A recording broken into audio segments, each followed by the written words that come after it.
This is a Pele Media podcast.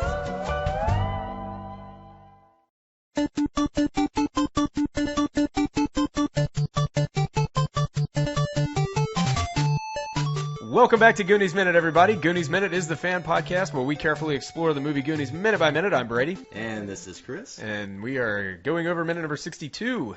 So we got some cool stuff going on today. We're going to be catching back up with everybody's favorite frat boy, typical cheesy 80s frat boy villain character, probably in his most purest form. Yeah, probably your favorite character in this movie. I think I relate to him. You try to emulate him in every I do. walk of your life. Every walk, especially in the embroidered letter jackets that I wear that have my name. It's just hideous. Yeah. Well, look, let's save it for the minute. You want to go ahead and go over the breakdown? Let's get into the minute. In the previous minutes, the Goonies were sorely disappointed when they realized that they were at the bottom of a wishing well and not at One-Eyed Willie's treasure. At minute 62, Francis and Jake are eating ice cream with Chunk. Ma orders Jake to lock Chunk up with their brother. As Chunk stands, a doubloon falls out of his jacket. Ma asks, "What's that?" Chunk tells them that they found it with the map, and that it's related to the buried treasure they were looking for. Jake jumps up and the three Fratellis take an intense look at the doubloon. They now have a new reason for chasing the Goonies. We cut to the top of the wishing well. Troy is hanging out with his two friends. His buddies are ragging on him about how far he's gotten with Andy. He flips his coin back down into the wishing well. Everyone beneath is startled when the coin hits the bottom rocks. Back up top, Troy's buddies ask him what he wished for. Troy responds with, to make it with Andy. Almost as if in response to his wish, the coin flips back out of the wishing well. And thus ends minute 62 of the Goonies. So, okay, this marks is a turning point in the movie because the Fratellis now have a new mission. Instead of just finding these kids who are going to be able to identify them, expose them, their hideout and everything, now there's a doubloon that's going to lead to buried treasure. And so they can follow these kids and get the buried treasure. So I do think it's interesting. Now, correct me if I'm wrong, but the Fratellis had no idea about One-Eyed Willie or the treasure or any of that stuff up until this point. I remember Chunk said something about his friends in the fireplace. I can't remember if they said something about, if he had said something about the treasure. But whatever it was, they didn't believe Chunk.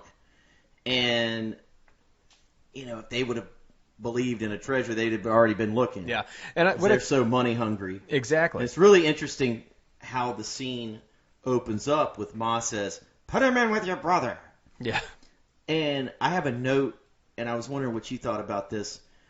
Do you think when she says put him in with your brother, do you think Chunk realizes what that is at the time? Because I don't. I think he's mesmerized with the ice cream. Yeah. No, I don't think he knows what they're talking about. Because I think if he thought they were putting him in with that lovely individual down in the basement, I think he would have freaked out. Mm-hmm. Ice cream or no ice cream.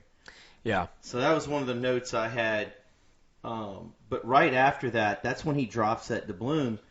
And Francis picks it up and then look at the date, I think he says. Yeah. And then Jake says something to the effect that it's authentic. Now, yeah, he's a real expert. How is it? Authentic of what? They don't know what it is. It's like, that's kind of goofy. It's an authentic Cracker Jack prize. But yeah, and then Ma says something about Cracker Jacks. And did you remember the Cracker Jack boxes? Barely. The tins, right? No. I'm not saying that they don't have that, but there's these boxes, and they were rectangular, and you remember what Cracker Jacks was? Yeah, like the popcorn type, yeah, caramel popcorn, right? Well, and I'm older than you, but as a child, my grandpa used to always get me Cracker Jack boxes, and I guess the size of the box would be that of. Like a macaroni and cheese box. It's like a VHS tape almost. For our listeners who can remember that. No, that is exactly. It's the exact size of a VHS. Okay. And they always had a little prize inside of it. And they have neat little things.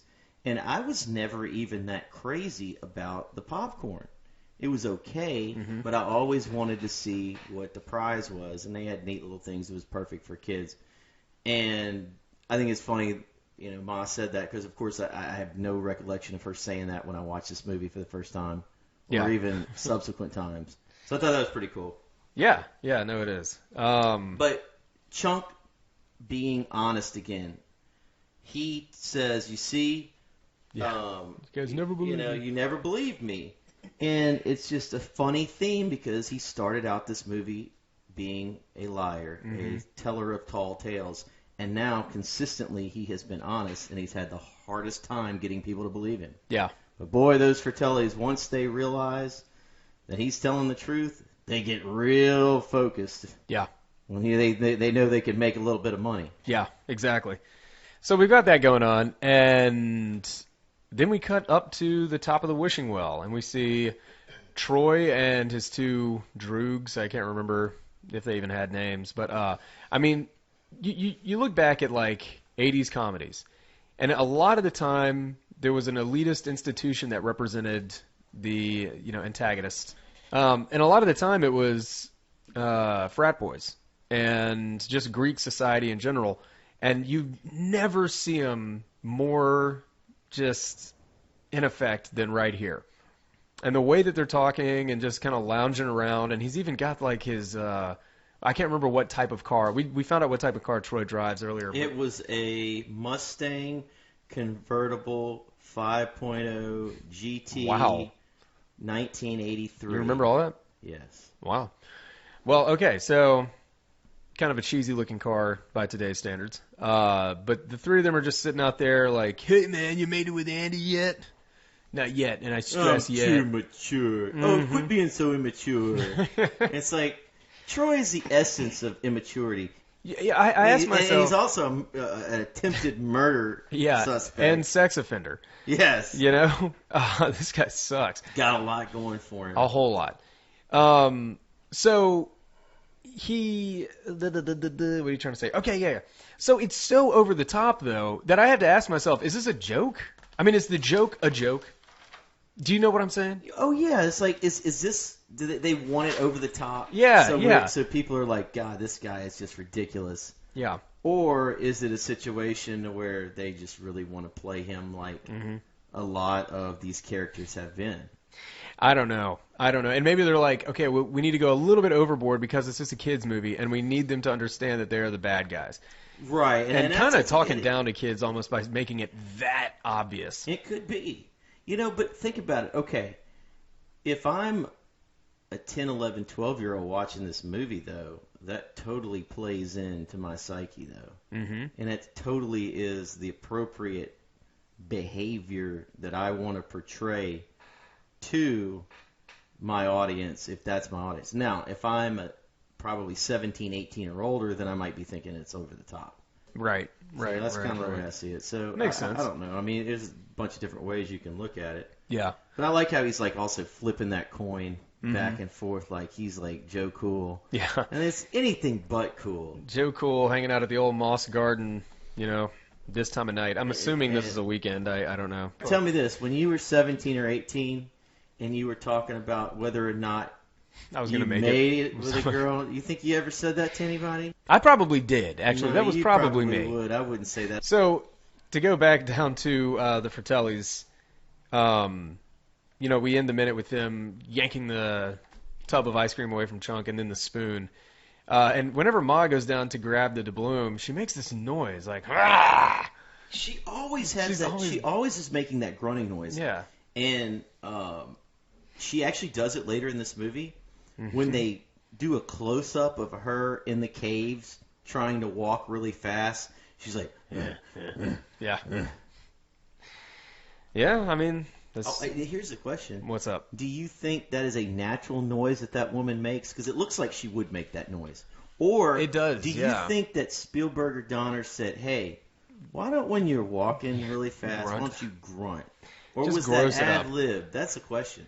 Well, all that aside, that is all that I have for this minute. How about you? That's all I have. All right, great. Let's go ahead and get out of here. Everybody, thank you so much for tuning in to minute number 62. We'll be back tomorrow with 63. And until then, this is Brady. And this is Chris. And we're here to remind you that Goonies Never say die.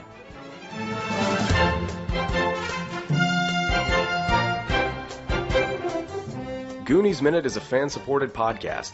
If you like the show, then leave us a review on iTunes. You can find us at GooniesMinute.com, Facebook.com/GooniesMinute, Twitter.com/GooniesMinute, and at Instagram @GooniesMinute.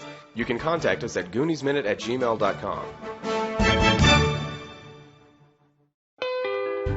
You've been listening to a Pele Media podcast. For premium content and exclusive podcasts, visit us at patreon.com/Pele Media. Check us out on Facebook at facebook.com/Pele Media and follow us on Twitter at twitter.com/Pele Media.